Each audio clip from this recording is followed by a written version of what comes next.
Om Arunachalaramana, saudações, amada Sangha. Ontem recebemos uma questão do querido irmão Isaac e nós gostaríamos de trazê-la ao grupo para refletirmos juntos. Então o irmão Isaac disse assim: Boa tarde, meu querido. Me veio uma questão aqui e fiquei em dúvida. É sobre a identificação com os pensamentos. Sempre é falado que não devemos nos identificar com os pensamentos, que eles não são nada sem nossa identificação. Mas, se já somos o eu não dual, como existe essa identificação? Gratidão. Bom, você agradece, querido, e a gente também agradece profundamente, porque essa questão certamente trará boas reflexões e será de benefício para outros irmãos e irmãs aqui reunidos em Satsang. Primeiramente, eu gostaria de dizer que eu não vou editar este som, então pode ser que tenha algum cachorro latindo em algum momento ou algum outro ruído. Agora são 5h23 da manhã, então é para estar bastante silencioso, mas pode surgir algum ruído. Muito bem. Olha, existem muitas maneiras de abordarmos a questão. Ela é bastante relevante porque ela toca num ponto bastante sensível da doutrina não dual ou do Advaita. Se nós somos o Atman, como o Atman, que é divino, pode ser enganado pelos pensamentos e pela identificação, que é inerente aos pensamentos? Essa questão, para se ter uma ideia, quando se fala, por exemplo, dos debates filosóficos entre a escola Advaita, não dual, e Dvaita, dual, os dualistas costumam chamar aqueles que seguem a doutrina Advaita de Mayavadis. Por que eles chamam eles assim? A palavra Mayavadi significa seguidor de Maya. Eles argumentam que a doutrina Advaita afirma que Maya é mais poderoso do que Deus, porque se Maya é capaz de velar a Deus, então Maya é mais poderosa do que Deus. Logo, Maya é superior ao Atman. Por isso eles chamam os Advaitas de Mayavadis, de seguidores de Maya. Mas a coisa não é bem assim. Maya é poderosa, a identificação ela é poderosa porque, na verdade, existe nela um aspecto divino. E eu sei que isso poderá ser um pouco estranho, então a gente vai devagarinho atendendo essa questão. Vamos lá. Bom, primeiro, é importante que a gente entenda que exista uma diferença entre estar e ser. A identificação é um estado. O si mesmo transcendental, ou Atman, é inalterável e imortal. Logo, não pode sofrer qualquer tipo de transformação e não pode ser maculado pelos diversos estados. Vamos falar alguns. Por exemplo, os estados de vigília, sonhar e sono profundo, as alterações que são inerentes às gunas ou os atributos da natureza. E podemos adicionar também aí a mais grosseira e aguda identificação com a mente ou pensamentos. Até porque, quando a gente fala mente e pensamentos, não são coisas diferentes, A mente não é outra coisa senão pensamentos. A imagem metafórica utilizada tantas vezes por Bhagwan é a da tela do cinema, com as imagens projetadas. As imagens projetadas na tela não podem afetar a tela. Também outra imagem metafórica muito comum é a do céu, O céu, ele parece se alterar, conforme as condições climáticas e também o movimento do planeta em relação ao Sol. Mas assim, nenhuma nuvem pode fixar-se no céu ou deixar nele qualquer marca indelével. E as alternâncias de dias e noites, auroras e crepúsculos, não podem fazer morada absoluta e definitiva no espaço, pois a sua existência, né, desses fenômenos, com suas cores e sinais característicos, né, são ocasionais e impermanentes. Ou seja, resultando, né, como a somatória de inúmeras causas e condições físicas que não podem permanecer indefinidamente. Elas são impermanentes. Então, dessa forma, assim como todos os fenômenos surgem ali no espaço e não podem deixar nenhuma marca no espaço, da mesma forma acontece com a mente e os pensamentos, que são fenômenos passageiros ou estados, né, alterações que também têm causas, condições variadas, e todos regidos pela lei inexorável da impermanência. Bom, isso já foi frequentemente trazido à nossa reflexão, e isso é frequentemente trazido para poder fortalecer a nossa compreensão, o nosso entendimento. Considero que este é o primeiro aspecto a ser considerado na questão apresentada, né? A repetida menção de que nós não devemos nos identificar com os pensamentos, ela pode ser compreendida sob diferentes ângulos. Então, por exemplo, por que existe algo que é o mais íntimo de nós mesmos, né, que é vital e diretamente evidenciado como o ser, que pode perceber as alternâncias dos muitos estados mentais e demais fenômenos efêmeros, nós devemos manter a recordação de que isto é o que somos, e não os fenômenos transitórios. Perceba que, quando a gente aborda o tema por essa perspectiva, o quadro geral da questão também se altera. Talvez alguém considere que a mudança é sutil, mas, sinceramente, nós sentimos que não é. Ao invés de abordarmos a questão sobre a não identificação com a mente e os processos mentais, os pensamentos, se você mudar para treine-se em equanimidade, permaneça equânime. Veja como isso altera. Em vez de não se identifique com os pensamentos, você tem o comando permaneça equânime. Isto é, inclusive, mais efetivo como justo conselho ao nosso sadhana. A identificação, ela passa a ser percebida como uma limitação ou um veneno mental, como Siddhartha Gautama tratava, né? Chamava a identificação de veneno mental. A identificação é o esquecimento de que todos os fenômenos percebidos pelos sentidos são impermanentes.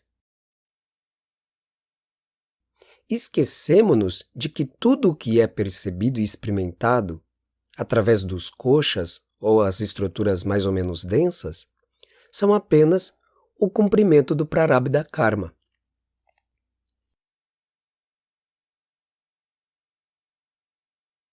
Aqui poderíamos dizer que identificar-se com a mente e os pensamentos é esquecer-se da lei do karma, no caso o prarabdha, né? O karma inevitável, maduro, que está queimando agora mesmo.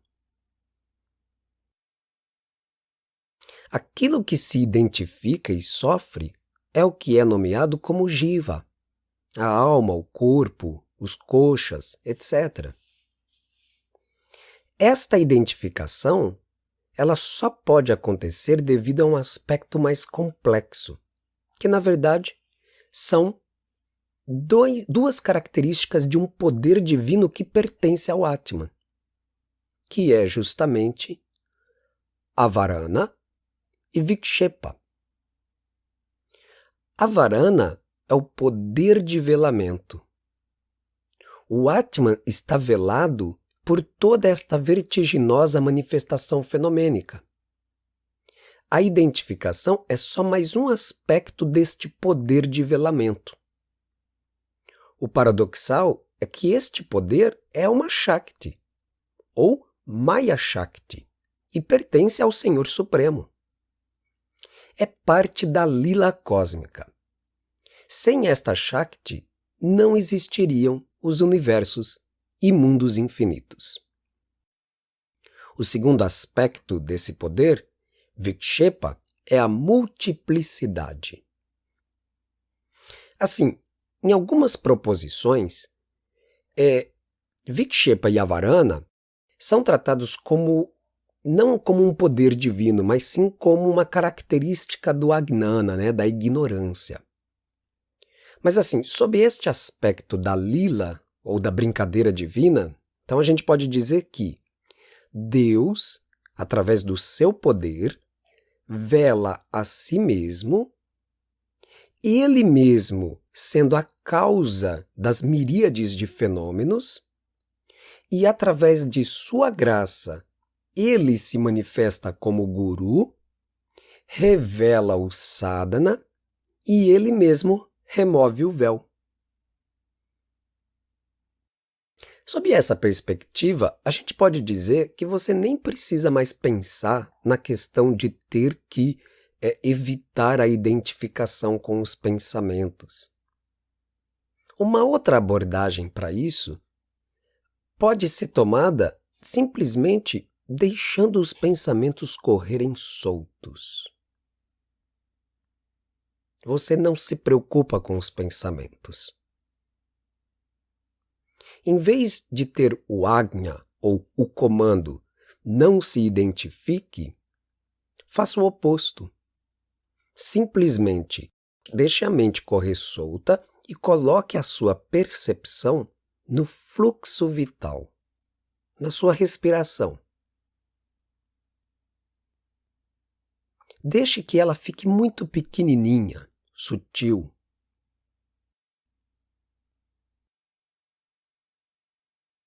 Ao mesmo tempo que você observa a respiração, você procura manter o corpo perfeitamente relaxado.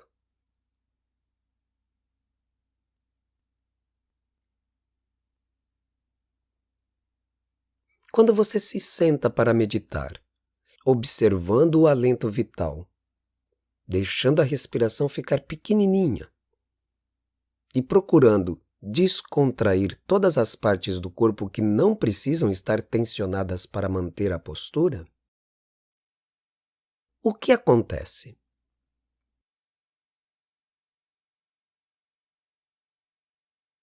É natural que os pensamentos vão diminuindo.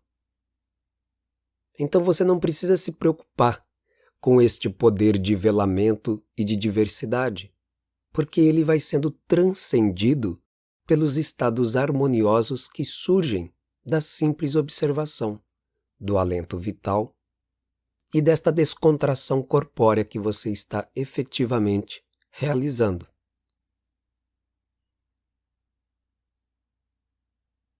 Então, a abordagem da não identificação, ela toma uma outra forma, uma outra característica.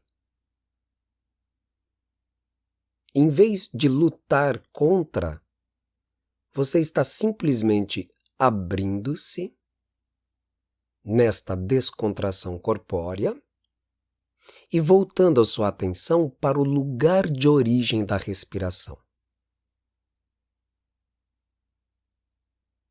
Quando isso é feito, nós então fazemos o quê? O que se processa?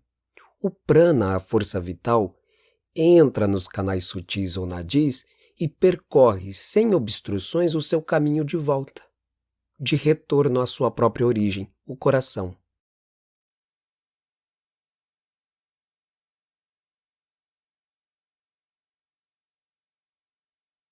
Para Vikshepa, ou a multiplicidade, Viveka, a discriminação.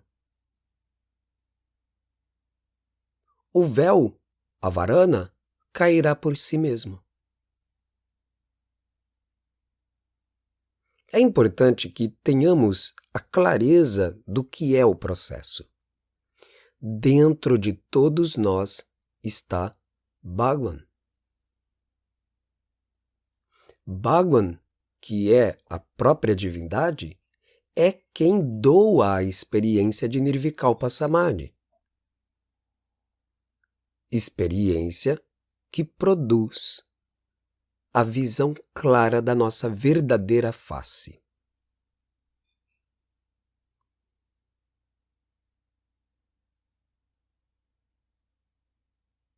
A nossa prática é simplesmente isso: saber, por detrás do véu, o Atman permanece puro, em meio à multiplicidade ou diversidade, que só podem ser testificadas nos estados de vigília, ou Jagarat, e do sonhar, ou Swapna. Quando tocamos aquela dimensão profunda de quietude e paz, estamos desfrutando de vislumbres disto que está do outro lado do véu. Quando, por exemplo, estamos mergulhados no sono profundo, então Vikshepa, ou o poder da diversidade, da multiplicidade, está inativa e absolutamente transcendida. Não há diversidade. Apenas o Anandamaya Kosha, ou seja, aquela estrutura de gozo deleitoso do ser, mas em que a varana, ou velamento, está ativo. Não se produz, não se processa ali a evidenciação plena deste gozo do ser nele mesmo. Então, o que é o Nirvikalpa Samadhi? O Nirvikalpa Samadhi não é outra coisa senão a unificação do Sushupti, o sono profundo, com Jagrati, ou a vigília, tendo-se então a Varana e Vikshepa plenamente transcendidos e resolvidos.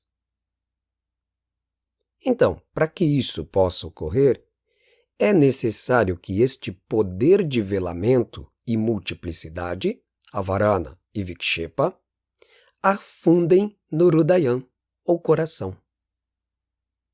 Quando isso ocorre, vislumbramos nossa natureza transcendental. Ou seja, nós vemos a nós mesmos tal como somos. Estes poderes, ou este único poder, que tem essas duas características, Avarana e Vikshepa, ele é aquilo que faz surgir a identificação. E aquilo que é chamado de Nirvikalpa Samadhi é a neutralização deste poder. Mas o que faz esse poder de fato cair é quem é maior do que ele, ou seja, Bhagwan. Bhagwan dentro do seu coração, que é o próprio Atman. Por isso as escrituras dizem que o Atman entrega a si mesmo ao devoto. Ele revela-se a si mesmo. Entendendo como esse processo acontece, o nosso sadhana fica a gente fica um pouco menos preocupado, porque são tantas ideias que são apresentadas. E essas ideias, muitas vezes, elas podem soar para nós muito abstratas. Mas, na verdade, tudo isso é muito empírico. Quase a gente pode dizer que é orgânico. Observe a prática desta maneira. Diminua o fluxo respiratório e procure descontrair.